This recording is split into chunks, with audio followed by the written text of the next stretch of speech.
अब अगर ये देखा जाएगा तो हम ये सोच रहे होंगे कि ये बनाया किस लिए है। ओके, ये जो पूरा कंस्ट्रक्शन है, परमेश्वर ने ये जो यूनिवर्स का प्लान बना के रखा है, ये बनाया किसके लिए है।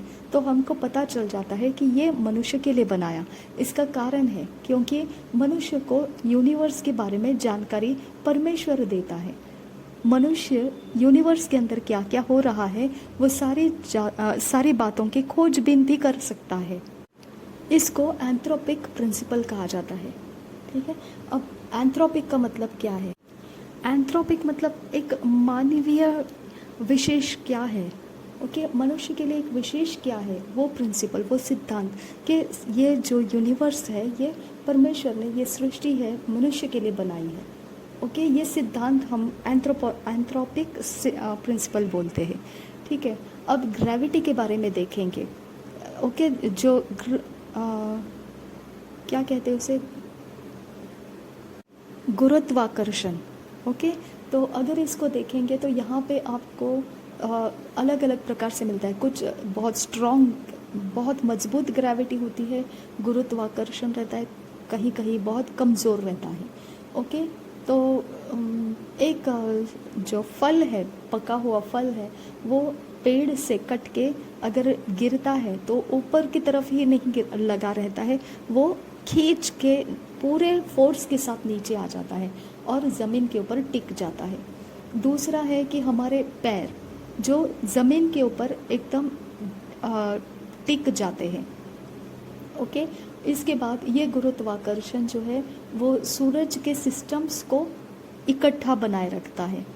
वो पृथ्वी और अलग अलग ग्रहों को अपनी अपनी धागाओं में, अपनी अपनी जगहों में स्थिर रखता है। ये गुरुत्वाकर्षण का काम है। ओके, वहाँ वो जो सितारे होते हैं उनको फटने से वो बचाता है और जो गैलेक्सीज है उनको चलने में वो मार्गदर्शन करता है। ठीक है, तो इस प्रकार से गुरुत्वाकर्षण का अलग अलग महत्व हमको समझ में आता है। गुरुत्वाकर्षण को अगर समझना है तो ये इलेक्ट्रोमैग्नेटिक फोर्स रहता है, यानी इसके अंदर चुंबकीय शक्तियाँ होती है, लेकिन ये इलेक्ट्रॉन के ज़रिए होता है। इसके अंदर पॉजिटिव और नेगेटिव आयोन्स की वजह से ये शक्ति तैयार, ये ऊर्जा तैयार होती है। इसी के ऊर्जा के द्वारा जो कण होते हैं, एटम्स होते हैं, मॉलिक्यूल्स होते हैं, वो इकट्ठे एकत्रित जम के पकड़ के रखे जाते हैं। जो रसायन शास्त्र है उसके अंदर भी गुरुत्वाकर्षण के बहुत बड़े महत्व है। अगर गुरुत्वाकर्षण को देखा जाएगा तो पृथ्वी के ऊपर उसको एक्सरेज में इस्तेमाल किए जाते हैं, रेडियो वेव्स में इस्तेमाल किए जाते हैं, लाइट में इस्तेमाल किए जाते हैं। गुरुत्वाकर्षण अलग अलग है, मतलब कोई कमज़ोर भी हो सकता है गुरुत्वाकर्षण। वो पृथ्वी के ऊपर एक प्रकार से उसको कमज़ोर होने की वजह से दूसरे जो जोर है, दूसरे फोर्सेस जो है, आकर्षण है, वो उसको कमज़ोर होने के कारण उसका फ़ायदा ले सकते हैं। और दूसरा, ये गुरुत्वाकर्षण बहुत ताकतवर भी हो सकते हैं और इसके कारण पृथ्वी के ऊपर जो चीज़ें हैं जो गुरुत्वाकर्षण से नियंत्रित की जाती है, वो दूसरे जो चीज़ें हैं उसके ऊपर दबाव रख सकता है। तो इस प्रकार से गुरुत्वाकर्षण के कमज़ोर या बहुत मजबूती के अनुसार पृथ्वी के ऊपर उसके जोर का इस्तेमाल होता है। ठीक है, जो कमज़ोर गुरुत्वाकर्षण है उसको दूसरे जो आकर्षण है, दूसरे जो फोर्सेस है वो इस्तेमाल कर सकते हैं, और जहाँ पर बहुत ज़्यादा गुरुत्वाकर्षण है वहाँ पर जो कमज़ोर वाले जोर है, जो कमज़ोर वाले आकर्षण है, वो गुरुत्वाकर्षण के कब्जे में चले जाते हैं, मतलब वो कमज़ोर को इस्तेमाल कर लेते हैं। ओके, तो इस प्रकार से गुरुत्वाकर्षण का इस्तेमाल पृथ्वी के ऊपर होते रहता है। तो सब कुछ गुरुत्वाकर्षण के ही बल से होता है ऐसा नहीं है। यहाँ पर 4 अलग अलग बल आपको देखने को मिलता है। एक तो गुरुत्वाकर्षण है, दूसरा विद्युत चुंबकीय शक्ति है, तीसरा परमाणु शक्ति है। परमाणु शक्ति में 2 भाग है, एक बलवंत है और दूसरा कमज़ोर परमाणु शक्ति भी रहती है। तो 4 प्रकार के शक्तियाँ आपको बल देखने को मिलता है, सिर्फ गुरुत्वाकर्षण ही मौजूद नहीं है, और भी अलग अलग यहाँ पर जोर मौजूद है पृथ्वी के ऊपर, भूमि के ऊपर। अब हम देखेंगे इलेक्ट्रोमैग्नेटिक फोर्स के बारे में। इलेक्ट्रोमैग्नेटिक फोर्स जो है वो जो कण होते हैं, परमाणु जिसे हम कहते हैं, उसे इकट्ठा रखते हैं। इसके अंदर सब प्रकार के जो वेव्स होते हैं, तरंग होते हैं, वो भी इसके अंदर पाए जाते हैं इलेक्ट्रोमैग्नेटिक फोर्स के अंदर, जो विद्युत चुंबकीय शक्ति, ऐसे हिंदी में इसको पहचाना जा सकता है। तो जो किरणें होती है या फिर सैटेलाइट के रेडिएशंस होते हैं, ये भी इलेक्ट्रोमैग्नेटिक फोर्स के द्वारा ही उसको संचालित किया जाता है, मूवमेंट किया जाता है। तो इलेक्ट्रोमैग्नेटिक फोर्सेस कहाँ कहाँ इस्तेमाल हो सकते हैं वो हम देख रहे हैं। जो प्रकार का आकार होता है ऑर्बिट्स का, वो भी उसके अंदर जो इलेक्ट्रॉन्स होते हैं उनकी रचना किस प्रकार से होना चाहिए, वो भी इलेक्ट्रोमैग्नेटिक फोर्स निश्चित करता है उसको पकड़ के रखने के लिए। जो रसायन शास्त्र है, इसके अंदर इलेक्ट्रोमैग्नेटिक फोर्स का बहुत ज़्यादा काम होता है, क्योंकि इलेक्ट्रोमैग्नेटिक फोर्सेस के द्वारा कण जो रहते हैं, परमाणु जो रहते हैं, वो इकट्ठे लाए जाते हैं, उनको एक आकार में रखा जाता है। तो ये सारा काम इलेक्ट्रोमैग्नेटिक फोर्स से होता है। इसके लिए रसायन के अंदर कण होते हैं, उसके लिए ये इलेक्ट्रोमैग्नेटिक फोर्स ज़्यादा इस्तेमाल होता है। साधारण तौर से आप सबको पता होगा कि एक्सरे के अंदर जो यूज़ किया जाता है वो भी यही इलेक्ट्रोमैग्नेटिक फोर्स यूज़ किया जाता है। जो उजियाला होता है हमारे बॉडी के ऊपर, हमको उजियाला दिया जाता है, वो इलेक्ट्रोमैग्नेटिक फोर्स रहता है। पृथ्वी के ऊपर ये जो इलेक्ट्रोमैग्नेटिक फोर्स है, ये गुरुत्वाकर्षण के कुछ चीज़ों को कम या ज़्यादा साइज में घटा सकता है, क्योंकि इसका जो सामर्थ्य है, इलेक्ट्रोमैग्नेटिक फोर्स का जो बल है, कहीं कहीं ये पृथ्वी के गुरुत्वाकर्षण के ऊपर भी चढ़ जाता है। अब हम देखेंगे स्ट्रॉन्ग न्यूक्लियर फोर्स, यानी परमाणु का बल। हम देखेंगे उसका इस्तेमाल कहाँ पर होता है। नाम के अनुसार ही आपको समझ में आता होगा कि ये जो अणु होते हैं, जो कण होते हैं, उनको एकत्रित रखता है न्यूक्लियस के साथ में, ये उसके लिए इस्तेमाल किया जाता है। लेकिन इसमें एक मुसीबत ये होती है कि जब न्यूक्लियर फोर्स एकदम स्ट्रॉन्ग रहता है, तब इलेक्ट्रॉन्स जो उसके ऊपर रहते हैं वो बहुत कम मात्रा में प्रोटॉन्स को वहाँ पर रुकने का जगह दे सकता है। ये इलेक्ट्रोमैग्नेटिक फोर्स के कारण न्यूक्लियस का साइज़ कम पड़ जाता है। यहाँ पे एक्चुअली ये प्रकार से है कि हम लोगों को एक प्रकार से अगर कोई चीज़ अधिक मात्रा में चाहिए तो यहाँ पे फोर्सेस को डिफरेंस करना पड़ता है। यानी कि न्यूक्लियर फोर्स अगर स्ट्रॉन्ग रहेगा तो आपको चीज़ें छोटे आकार की मिलेगी, न्यूक्लियर फोर्स अगर कम रहेगा तो चीज़ें आपको बड़े साइज में मिलेगी। ये जो परमाणु का बल जो है, ये शक्ति जो है, इसका अगर तुलना कर दिया जाएगा तो ये जो विद्युत शक्ति होती है, चुंबकीय शक्ति होती है, इनसे ज़्यादा इसका बल है। इसके लिए हम देखते हैं कि बॉम्ब जो बनाए जाते हैं वो इलेक्ट्रोमैग्नेटिक फोर्स के नहीं बनते हैं, ना ही गुरुत्वाकर्षण के कोई इस्तेमाल से बनते हैं, बल्कि ये स्ट्रॉन्ग न्यूक्लियर फोर्स के द्वारा बनते हैं। जो मजबूत परमाणु बल होता है, शक्ति होती है, उसमें से ये एटम बॉम्ब बनाए जाते हैं। यही एक बल है जो सितारे होते हैं उसके ऊपर रोशनी जो हम देख पाते हैं, इसी न्यूक्लियर फोर्स के कारण हमको देखने को मिलता है। जो कमज़ोर न्यूक्लियर फोर्सेस रहते हैं, जो कमज़ोर परमाणु शक्ति रहती है, वो जहाँ पर चीज़ें बन नहीं पाती है, जहाँ पर चीज़ों का एटॉमिक लेवल जो है उसके अंदर स्थिरता नहीं है, उस जगह में ये न्यूक्लियर फोर्स यूज़ किया जाता है। ज़्यादातर यहाँ पर जो वज़नदार ऐसे न्यूक्लियस है, हैवियर न्यूक्लियस है, जिसके साथ उनको तोड़ना मुश्किल है, वहाँ पर ये न्यूक्लियर फोर्स यूज़ किया जाता है। मतलब जिधर उनको ज़रूरत नहीं है वज़नदार न्यूक्लियस की, उस जगह में ये इस्तेमाल किया जाता है, न्यूक्लियर फोर्स यूज़ किया जाता है जो कमज़ोर है। ये हीट भी तैयार करता है। अलग अलग प्रकार का इस्तेमाल इसका यहाँ पर आपको थंबनेल के अंदर देखने को मिलेगा। ये एक्चुअली जिन्होंने पढ़ाई किया है उनको ये बराबर से समझ में आ जाएगा कि इसका इस्तेमाल करना किस प्रकार का है और इसकी ज़रूरत क्या है इस पृथ्वी के ऊपर। आप थंबनेल में देख रहे होंगे कि एक प्रकार से ग्रेविटेशनल कपलिंग में ये सारी शक्तियाँ इस्तेमाल की जाती है। इनको इस्तेमाल करने का एक अलग प्रकार का उनका नाप होना चाहिए, कितने मात्रा में इसका इस्तेमाल किया जा सकता है। अगर उतनी ही मात्रा में इस्तेमाल होगा तो वो एक दूसरे के साथ बनाए रहेंगे, नहीं तो वो फट जाएंगे, ब्लास्ट हो जाएंगे। अगर सितारों को देखेंगे तो वो उनके अंदर जितनी मात्रा में ये फोर्सेस है जो हमने अभी डिस्कस किए, वो अगर उनकी मात्रा में कोई भी कम ज़्यादा है तो सितारे अपनी जगह में रुक नहीं पाएंगे। प्लैनेट्स जो है, ग्रह जो है, वो अपनी जगह में रह नहीं पाएंगे। ये सारे फोर्सेस है, ये सारा शक्ति है जो हमने अभी अभ्यास किया, वो शक्तियाँ एकत्रित इन सब प्लैनेट्स को, सितारों को एक अपनी अपनी ताकत को दे रहे ताकि अपनी जगह में वो स्थिर रह पाए। इनमें से कोई भी अगर अपनी जगह, अपने अपने बल शक्ति अगर नहीं यूज़ करेगा तो वो जीवन हो नहीं पाएगा, मतलब उनका अस्तित्व रह नहीं पाएगा। इनके कारण सृष्टि एक दूसरे के साथ स्थिरता में बनी हुई है। इतना ही नहीं, इनके ही कारण, ये जो हमने अभी शक्तियों के बारे में देखा, इन्हीं के कारण पृथ्वी के ऊपर जीव जंतु सुरक्षित रह पा रहे हैं, क्योंकि एक दूसरे के अंदर वो एक शक्तियों का पनपने की वजह से उनके सारे काम काज, हर चीज़ एक विशेष प्रकार के गति में इस पृथ्वी के ऊपर जीवन जी रही है। नहीं तो सब कुछ अस्त व्यस्त हो जाता है। अगर ये चार शक्तियाँ जो हमने अभी पढ़ाई किया, अगर वो कम ज़्यादा मात्रा में कहीं पर जितनी चाहिए उतनी नहीं है, वहाँ का वातावरण बिगड़ जाता है। तो इन शक्तियों को अपना अपना महत्व दे रखा है, जिसके कारण, जिसके बिना सृष्टि के अंदर सही स्थिरता रहना असंभव है।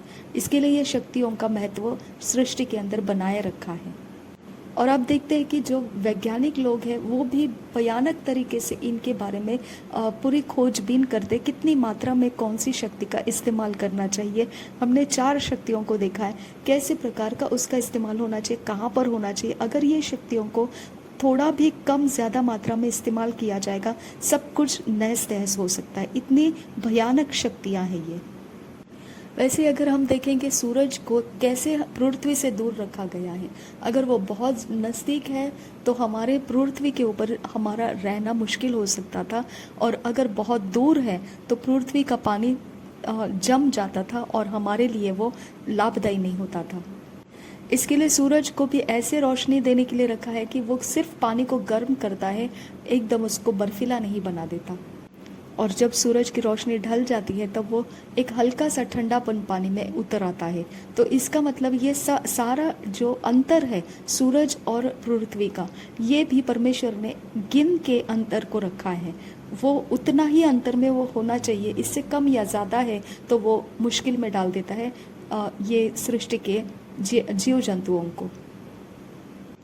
वैसे गुरुत्वाकर्षण के बारे में देखेंगे, अगर पृथ्वी के ऊपरी स्तर पर जो गुरुत्वाकर्षण है, अगर वो बहुत मजबूत होता तो हमारे लिए पृथ्वी के ऊपर बहुत मुश्किल होता था, क्योंकि वो जो वातावरण है, वातावरण के अंदर रुकना हमारे लिए मुश्किल हो जाता था, जिसके कारण हम उस गैस के अंदर रुक नहीं सकते हैं जो कम गुरुत्वाकर्षण है, उसके अंदर के जो मॉइस्टपन होता है, भीगापन होता है, उसके अंदर हम रुक नहीं सकते।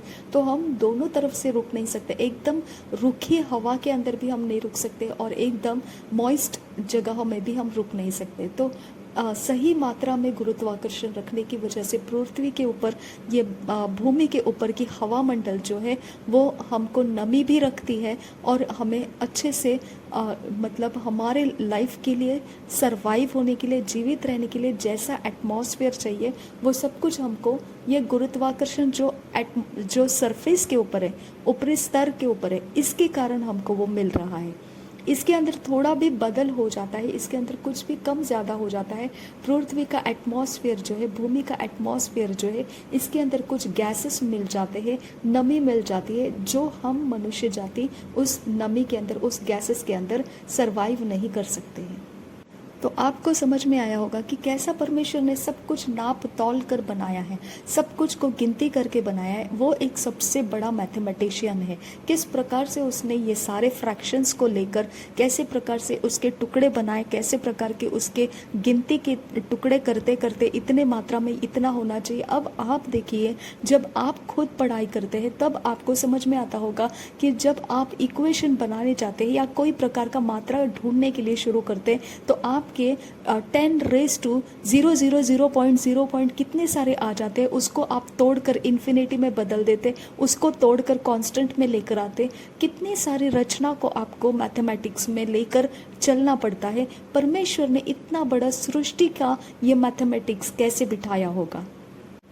जब पृथ्वी घूमती है उसमें भी उसने कितनी मात्रा में वो टेढ़ी होनी चाहिए, कितने देरी में उसने अपना एक चक्कर लेना है, ये भी उसको गिनती करके करना पड़ा है। आप देखिए सारे वैज्ञानिक लोग ये सारी गिनती के आधार से वो आपको पढ़ने के लिए किताबों में लिख कर रखे हुए हैं। आप उस गिनती के हिसाब से पढ़ते हो, आपको सिर्फ इतना पता है कि वो गिनती के हिसाब से आप पढ़ रहे हो ताकि आपको मार्क्स मिलना चाहिए, ताकि आपको डिग्री मिलना चाहिए। लेकिन आपने कभी ये सोचा है कि इसकी गिनती पहले परमेश्वर ने कर रखी है, उसने किस प्रकार से की होगी। आपको ये सोचकर हैरानी होगी कि ये वैज्ञानिक लोग व्यर्थ में गिनतियों को नहीं करते हैं, व्यर्थ में इक्वेशंस लगा के आपको पढ़ाई करने के लिए नहीं देते हैं, ताकि आपके समझ में आ जाए कि हमारे पृथ्वी भर में कितना कुछ है जिसके आप अभ्यास करके आपको एक अद्भुत अनुभव प्राप्त करने का मौका मिल सकता है। इसके लिए वैज्ञानिकों ने एक ग्रीन बैंक फॉर्मूला निकाला, ये देखने के लिए कि कौन से प्लैनेट में कितनी मात्रा में जीव पनप सकते हैं, कितनी मात्रा में उसके अंदर कौन से एटमॉस्फेयर है, कितनी मात्रा में हम उनके अंदर बोल सकते हैं, बातचीत कर सकते हैं। ये सारी चीज़ों को उन्होंने एक फॉर्मूला में बना दिया है, ग्रीन बैंक फॉर्मूला।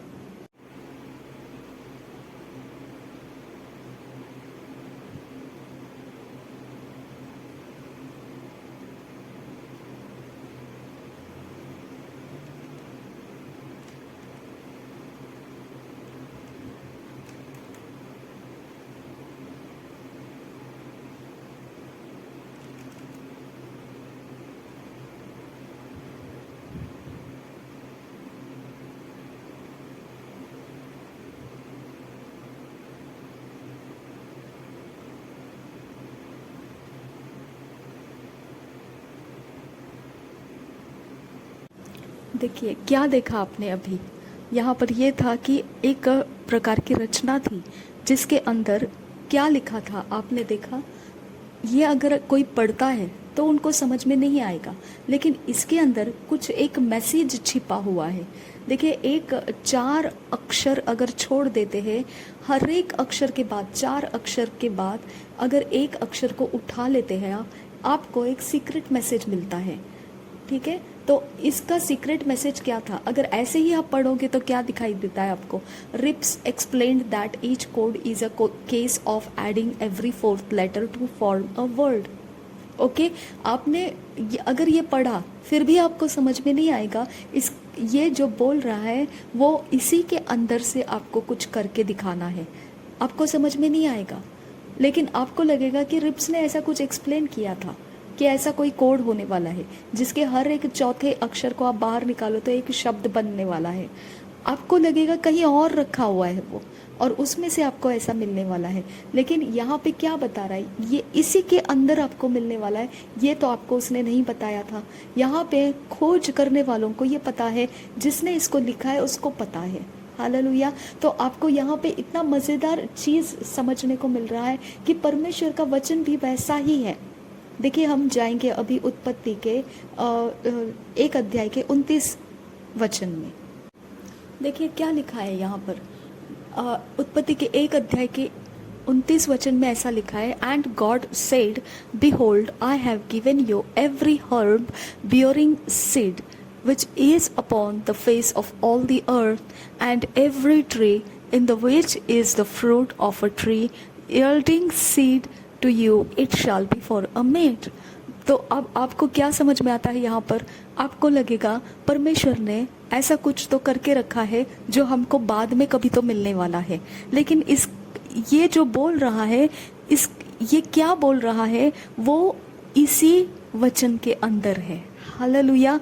आपको समझा, जैसे रिप्स के बारे में आपको देखने को मिला, क्या लिखा था वहाँ पे, रिप्स ने एक्सप्लेन किया, रीड द कोड। ऐसा कहाँ पे मिला आपको, उसने लिखे हुए पैसेज के अंदर ही आपको वो कोड मिल गया।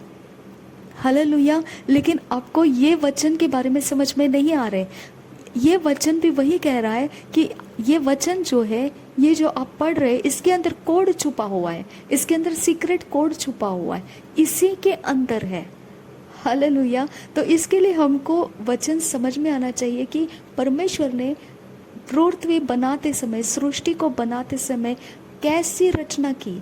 आप देख रहे हो, पहले क्या बनाया, दूसरे क्या बनाया, तीसरा क्या बनाया। अब ये सारी रचना के बाद 29 वचन में वो आके क्या बोल रहा है कि ये सारी चीज़ें जो है, जो पेड़ पौधे पत्ते फल है, जो जिसके अंदर बीज रहने वाले, वो सब तुम्हारे खाने के लिए है, भोजन के लिए है।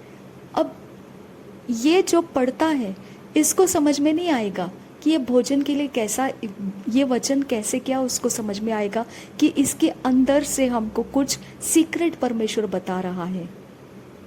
अब दूसरी बार देखिए, यहाँ पर लिखा है उत्पत्ति के 2 अध्याय के 9 वचन में, यहाँ पर क्या दिया है, and out of the ground made the Lord God to grow every tree that is pleasant to the sight and good for food, the tree of life also in the midst of the garden and the tree of knowledge of good and evil। अब ये जगह आप उत्पत्ति का जो अभी हम पढ़ रहे हैं 9 अध्याय, पहले अध्याय के 9 से 12 वचन के अंदर जो हम वेजिटेशन के बारे में देख रहे हैं, पेड़ पौधों के बारे में देख रहे हैं, यहाँ पे क्या बोल रहा है परमेश्वर? परमेश्वर बोल रहा है मैंने पहले से ही बना के रख दिया है। ओके, अब ये पहले से बना के रखा है, तो किस प्रकार का बना के रखा है? आपने उसके बारे में सोचा? उसने पहले से ही सोच कर रखा है कि देखने में सुंदर रहेंगे, अच्छे वाले रहेंगे, खाने योग्य रहेंगे, और ये 2 पेड़ रहेंगे, जो एक खाने के बाद जीवन का ज्ञान देगा, दूसरा जो है खाने के बाद बुरा और भला का ज्ञान देगा। एक जो है वो जीवन देगा, दूसरा जो है खाने के बाद बुरा या भला ज्ञान देगा। आप अब इसका सीक्रेट समझ गए कि उत्पत्ति के पहले अध्याय में 9 वचन से 12 वचन में जो हम समय बिता रहे हैं कि परमेश्वर ने वहाँ खुद होके पेड़ पौधों को उपजाया है। जबकि हम क्या देखते हैं, पेड़ पौधों को उगने की प्रक्रिया में से पेड़ पौधे उगते हैं, अभी तक हमको यही मालूम है। लेकिन परमेश्वर बोलता है जैसा उजियाला हो वैसा ही उजियाला हो गया था, वैसे ही उसने सूरज और चांद बनाया नहीं है अभी तक। ओके, उसने अभी तक कुछ भी नहीं बनाया, उसने सीधे क्या बनाया, जमीन और समंदर बनाया, और जमीन के ऊपर डायरेक्टली उसने क्या बनाया, पेड़ पौधे बनाया। आपको समझा? पेड़ पौधे बनाया। पेड़ पौधे बनाने के बाद अभी आप देखते हैं कि उसने पेड़ पौधों को एक जगह में क्या बोला है। अभी तक ये जो पेड़ पौधे हैं, ये पेड़ पौधे बनाने के बाद में 29 वचन में हमने उसके बारे में सुना, परमेश्वर बोल रहा है कि ये पेड़ पौधे जो बनाए हैं तेरे भोजन के लिए रहेंगे। ठीक है, लेकिन 2 अध्याय के 9 वचन में वो बता रहा है कि इसमें से 2 पेड़ ऐसे होंगे, जो एक पेड़ है वो जीवन देगा, और दूसरा पेड़ है जो भले बुरे का ज्ञान देगा। जीवन नहीं देगा, भला बुरा का कुछ नहीं देगा, सिर्फ ज्ञान देगा, सिर्फ भले बुरे का ज्ञान देगा। आपने कभी नोटिस किया है इस बात को कि पहले वो खुद हो के पेड़ पौधे बनाया, 29 वचन में आदम को वो बोल रहा है कि ये सब खाने के योग्य है, तेरे लिए भोजन रहेंगे। उसके बाद 9 वचन, ये 2 अध्याय का, वो बता रहा है इसमें से 2 पेड़ ऐसे रहेंगे जो जीवन देने वाले और भले बुरे का ज्ञान देने वाला। हालेलुया। तो परमेश्वर जो बनाया है वो अलग है, और देखिए प्रक्रिया के साथ जो पनप रहा है वो अलग है। आपको फर्क करना आ गया? अभी जो प्रक्रिया से हम देख रहे हैं, जिसको हम एग्रीकल्चर बोलकर देख रहे हैं, जिसके द्वारा हम अपने आप को जीवित रख रहे हैं, ऐसा हम समझ रहे हैं, वो अलग है। और परमेश्वर ने जो बनाया है वो अलग है। आदम और हवा को परमेश्वर ने बनाया हुआ दिया परमेश्वर ने, और बोला ये तेरे लिए भोजन रहेगा। और यहाँ पे 9 वचन में उसने बताया 2 अध्याय के कि यहाँ पर 2 ऐसे पेड़ रहेंगे, एक जीवन देने वाला रहेगा और एक भले बुरे का ज्ञान देने वाला रहेगा। हमको फर्क करना आना चाहिए। जो हम पृथ्वी के ऊपर देख रहे हैं, ये वेजिटेशन के बारे में परमेश्वर नहीं बोल रहा है, ये उसने खुद किया हुआ, जो पेड़ पौधों का उगाया है उसने खुद बोला और वो उग गए, उसके बारे में परमेश्वर बोल रहा है। अब इन पेड़ पौधों के बारे में, जिसके बारे में अभी हमने वचन में पढ़ा, जो उत्पत्ति के पहले अध्याय के 9 से 12 वचन के ऊपर हमने पढ़ा कि जो सूखी भूमि थी उसके ऊपर उसने पेड़ पौधों को उगने के लिए बोला और वो उग गए। ये कौन से पेड़ पौधे थे जो आदम और हवा को परमेश्वर ने बोला कि 1 अध्याय के 29 वचन में कि ये सब तुम्हारे भोजन के लिए रहेंगे, और फिर 2 अध्याय के 9 वचन में परमेश्वर ने बोला ये सारे जो बनाए हुए पेड़ है वो देखने में मनमोहक है, सुंदर है और खाने के लिए योग्य है। ये कौन से पेड़ है? ये इब्रानी में इन पेड़ों के एक एक नाम आपको मिल जाएगा। हम देखेंगे उन नामों को। आप थंबनेल में देख रहे हैं, ये 25 पेड़ है जो आपको पवित्र बाइबल में लिखे हुए मिलेंगे, वचनों के अंदर आपको मिलेंगे। इब्रानी में लिखने वाले लोगों ने इन पेड़ों के नामों को उनके तरीके से कोड की तरह उसको छुपा के रखे, जो खुले तरह से मालूम नहीं पड़ते हैं, लोगों के समझ में नहीं आ पाते हैं। कुछ लोग बोलते हैं इब्रानी लोगों ने ये जानबूझकर ऐसा छुपा के रखे इन पेड़ों के नाम और ये रहस्य कि यही वो नाम है पेड़ के जो परमेश्वर ने उत्पत्ति के 1 अध्याय के 9 वचन से 12 वचन के अंदर किया हुआ काम में है, और वही पेड़ आदम और हवा को 1 अध्याय के 29 वचन में बोला है, और फिर उसके आगे के पेड़ ये भी है जो 2 अध्याय के 9 वचन में आपको देखने को मिलता है। तो आपको ये पेड़ों को छुपा के रखने का रहस्य क्या इब्रानियों ने खुद होके किया, ऐसा जानबूझकर किया? तो इसके ऊपर अभी भी बहस चल रही है। वो बोलते हैं ऐसा नहीं है, हमको पता भी नहीं है इसके बारे में। कुछ लोग इसके बारे में बहस कर रहे हैं कि उन्होंने छुपा के रखा। तो ये इसी प्रकार से हो गया ना, जो आप छुपा के रखा ऐसा बोलते हैं, तो उसी प्रकार से हो गया जैसा आपने रिप्स एक्सप्लेन्ड देखा, इक्विडिस्टेंट लेटर्स के बारे में देखा, रीड द कोड, ये उसके अंदर का एक एक अंतर छोड़ने के बाद में आपको निकलता है एक एक अक्षर, तो वो जोड़कर आपको क्या मिला? Read the code, okay, message मिला। तो उसी तरह से इब्रानी के भाषा में भी जब ये स्कॉलर्स लोग जो थे, जो बुद्धिमान लोग क्या कहते हैं उसे, स्कॉलर्स लोग जो थे, उन्होंने क्या किया, उन एक एक अक्षर को निकाल के खोज किया, तो उस खोज के नीचे इनको पाया गया कि ये उन पेड़ों के नाम है जो परमेश्वर ने उत्पत्ति में शुरुआत में सबसे पहले जो बना के रखे थे, उन पेड़ों की ये नाम है। आप थंबनेल में देख रहे होंगे कि एक प्रकार से ग्रेविटेशनल कपलिंग में ये सारी शक्तियाँ इस्तेमाल की जाती है। इनको इस्तेमाल करने का एक अलग प्रकार का उनका नाप होना चाहिए, कितने मात्रा में इसका इस्तेमाल किया जा सकता है। अगर उतनी ही मात्रा में इस्तेमाल होगा तो वो एक दूसरे के साथ बनाए रहेंगे, नहीं तो वो फट जाएंगे, ब्लास्ट हो जाएंगे। अगर सितारों को देखेंगे तो वो उनके अंदर जितनी मात्रा में ये फोर्सेस है जो हमने अभी डिस्कस किए, वो अगर उनकी मात्रा में कोई भी कम ज़्यादा है तो सितारे अपनी जगह में रुक नहीं पाएंगे, प्लैनेट्स जो है, ग्रह जो है, वो अपनी जगह में रह नहीं पाएंगे। ये सारे फोर्सेस है, ये सारा शक्ति है जो हमने अभी अभ्यास किया, वो शक्तियाँ एकत्रित इन सब प्लैनेट्स को, सितारों को एक अपनी अपनी ताकत को दे रहे ताकि अपनी जगह में वो स्थिर रह पाए। इनमें से कोई भी अगर अपनी जगह, अपने अपने बल शक्ति अगर नहीं यूज़ करेगा तो वो जीवन हो नहीं पाएगा, मतलब उनका अस्तित्व रह नहीं पाएगा। इनके कारण सृष्टि एक दूसरे के साथ स्थिरता में बनी हुई है।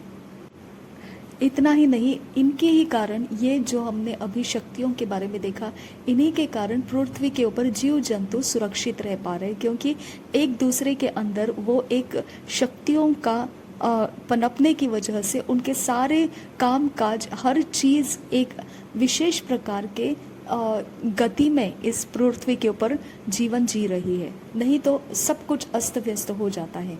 अगर ये चार शक्तियाँ जो हमने अभी पढ़ाई किया, अगर वो कम ज़्यादा मात्रा में कहीं पर जितनी चाहिए उतनी नहीं है, वहाँ का वातावरण बिगड़ जाता है। तो इन शक्तियों को अपना अपना महत्व दे रखा है, जिसके बिना सृष्टि के अंदर सही स्थिरता रहना असंभव है। इसके लिए ये शक्तियों का महत्व सृष्टि के अंदर बनाए रखा है। और अब देखते हैं कि जो वैज्ञानिक लोग हैं वो भी भयानक तरीके से इनके बारे में पूरी खोजबीन करते, कितनी मात्रा में कौन सी शक्ति का इस्तेमाल करना चाहिए। हमने 4 शक्तियों को देखा है, कैसे प्रकार का उसका इस्तेमाल होना चाहिए, कहाँ पर होना चाहिए। अगर ये शक्तियों को थोड़ा भी कम ज़्यादा मात्रा में इस्तेमाल किया जाएगा, सब कुछ नहस तहस हो सकता है। इतनी भयानक शक्तियाँ हैं ये। वैसे अगर हम देखेंगे सूरज को कैसे पृथ्वी से दूर रखा गया है, अगर वो बहुत नज़दीक है तो हमारे पृथ्वी के ऊपर हमारा रहना मुश्किल हो सकता था, और अगर बहुत दूर है तो पृथ्वी का पानी जम जाता था और हमारे लिए वो लाभदायी नहीं होता था। इसके लिए सूरज को भी ऐसे रोशनी देने के लिए रखा है कि वो सिर्फ पानी को गर्म करता है, एकदम उसको बर्फीला नहीं बना देता। और जब सूरज की रोशनी ढल जाती है तब वो एक हल्का सा ठंडापन पानी में उतर आता है। तो इसका मतलब ये सारा जो अंतर है सूरज और पृथ्वी का, ये भी परमेश्वर ने गिन के अंतर को रखा है। वो उतना ही अंतर में वो होना चाहिए, इससे कम या ज़्यादा है तो वो मुश्किल में डाल देता है ये सृष्टि के जीव जंतुओं को। वैसे गुरुत्वाकर्षण के बारे में देखेंगे, अगर पृथ्वी के ऊपरी स्तर पर जो गुरुत्वाकर्षण है, अगर वो बहुत मजबूत होता तो हमारे लिए पृथ्वी के ऊपर बहुत मुश्किल होता था, क्योंकि वो जो वातावरण है, वातावरण के अंदर रुकना हमारे लिए मुश्किल हो जाता था, जिसके कारण हम उस गैस के अंदर रुक नहीं सकते हैं जो कम गुरुत्वाकर्षण है, उसके अंदर के जो मॉइस्टपन होता है, भीगापन होता है, उसके अंदर हम रुक नहीं सकते। तो हम दोनों तरफ से रुक नहीं सकते, एकदम रुखी हवा के अंदर भी हम नहीं रुक सकते और एकदम मॉइस्ट जगह में भी हम रुक नहीं सकते। तो सही मात्रा में गुरुत्वाकर्षण रखने की वजह से पृथ्वी के ऊपर ये भूमि के ऊपर की हवा मंडल जो है वो हमको नमी भी रखती है और हमें अच्छे से मतलब हमारे लाइफ के लिए सरवाइव होने के लिए, जीवित रहने के लिए जैसा एटमॉस्फेयर चाहिए वो सब कुछ हमको ये गुरुत्वाकर्षण जो सरफेस के ऊपर है, ऊपरी स्तर के ऊपर है, इसके कारण हमको वो मिल रहा है। इसके अंदर थोड़ा भी बदल हो जाता है, इसके अंदर कुछ भी कम ज़्यादा हो जाता है, पृथ्वी का एटमॉस्फेयर जो है, भूमि का एटमॉस्फेयर जो है, इसके अंदर कुछ गैसेस मिल जाते हैं, नमी मिल जाती है, जो हम मनुष्य जाति उस नमी के अंदर, उस गैसेस के अंदर सरवाइव नहीं कर सकते हैं। तो आपको समझ में आया होगा कि कैसा परमेश्वर ने सब कुछ नाप तौल कर बनाया है, सब कुछ को गिनती करके बनाया है। वो एक सबसे बड़ा मैथमेटिशियन है। किस प्रकार से उसने ये सारे फ्रैक्शंस को लेकर कैसे प्रकार से उसके टुकड़े बनाए, कैसे प्रकार के उसके गिनती के टुकड़े करते करते इतने मात्रा में इतना होना चाहिए। अब आप देखिए, जब आप खुद पढ़ाई करते हैं तब आपको समझ में आता होगा कि जब आप इक्वेशन बनाने चाहते हैं या कोई प्रकार का मात्रा ढूंढने के लिए शुरू करते हैं तो आप के 10 रेज़ टू 0.0 कितने सारे आ जाते हैं, उसको आप तोड़कर इन्फिनिटी में बदल देते, उसको तोड़कर कांस्टेंट में लेकर आते। कितनी सारी रचना को आपको मैथमेटिक्स में लेकर चलना पड़ता है। परमेश्वर ने इतना बड़ा सृष्टि का ये मैथमेटिक्स कैसे बिठाया होगा।